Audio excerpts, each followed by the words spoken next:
Criss. Oh, We no. gotta get in front of the microphone. Put your headphones on. This is Criss Angel. Criss Angel as well. She just said that David Blaine got her fully lubricated, and you were skeevy. You know something? That's actually a compliment, because I'm sick and tired of people saying that I'm all about my looks and not about what I do. You want us to love you for yeah. You know something? I'm David sure Blaine you're picks really up sick chicks. and tired of that. Well, you know what? You know what's kind of funny is David Blaine, which I give him a lot of credit for what he's doing, but is known because of who he dates. I want to be known for what I do. Oh, see? There you go, smarty pants communist. First of all, Amy, thank you. David Blaine's not known for who he dates. He dated like two famous people. And are you they smoking weren't crack right now? even- Huh? You showed up a little late in this. Sorry, Criss. I apologize, but okay. Whatever you say, I appreciate your Amy, kind words. What she said was, you got to remember, if you turn on Amy, I'm going to turn on you, because she said she thought I was really hot, David Blaine was hot, and you were skeevy. I agree with that. Actually, that's true. Yes. Penn is the poster boy for the best-looking magician out there. all 7 foot of them. I'm going to kick your ass. We got to go to a commercial. We'll be back after this. Thank you so much, Amy. 866-313-FREE. We'll be back with more Criss Angel. He walked in. I guess we're talking mostly about David Blaine. 866-313-FREE, 3733. I was talking about feeling, I think we're okay saying anything about him, because all he cares about is attention. He's over in the corner holding his breath, and as long as mom and dad are talking about him, it doesn't matter if we're talking about sending him to military school. He's very happy. Well, that's what he wants. Now, when you did the thing in New York, how long were you underwater?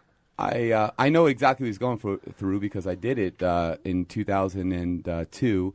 I stayed underwater for 24 hours, didn't have anybody massaging my hands, had a mask which left a permanent scar on my nose. Wasn't able to change masks, was in a very confined area. It was 6 foot tall. I'm 6 foot, literally probably about 24 inches by 24 inches.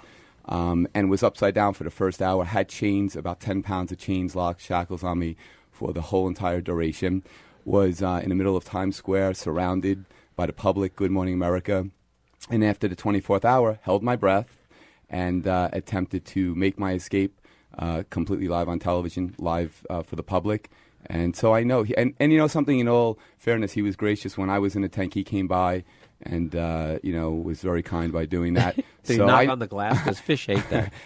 I know what he's going through, and I just, for the life of me, I don't understand why he is doing something that's been done before. I don't know if he's running out of stuff. What I wanted to ask you was, what you did, was there a trick? At the end, there was. Okay. Yes, I will not do something outside of hanging by fish hooks. A lot of people use that caveat. I mean, I think Rumsfeld, just in his speech, said, we will not lie, with the exception of fish hooks. No, but outside of that, I won't do a demonstration unless it incorporates my art form. Otherwise, it's just like meaningless, because anybody can really do that stuff, People are used to standing on their feet 24 hours making a deadline. So it's like, unless you're going to do something provocative, incorporate something that's part of your art form, and that's something that they haven't seen before. And just to cut to the chase, I respect David. He is a creation of television and did a fantastic job doing what he does. I'm willing, and I've said this before, I think his biggest fear is me, because I'm the real deal. What you see is what you get. Anytime, any place, I'm willing to take every dollar that the proceeds come in, donate it to children's charity like Make-A-Wish.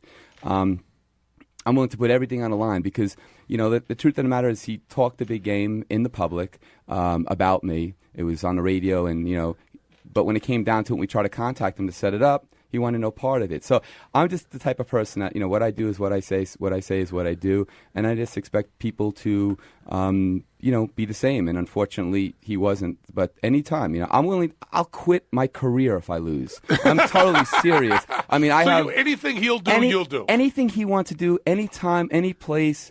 let's just do it and get it over with. It's so good he's underwater and can't hear you. Well, hopefully he'll send him a tape. Send him a tape. Do we have someone at Lincoln No, Center? we lost the guy at Lincoln Center. We got to get somebody in there. This is what I find so interesting because I'm a nut about this stuff. I have a point of view very different from other magicians because I think that to many people, and I don't understand this, but I certainly respect it.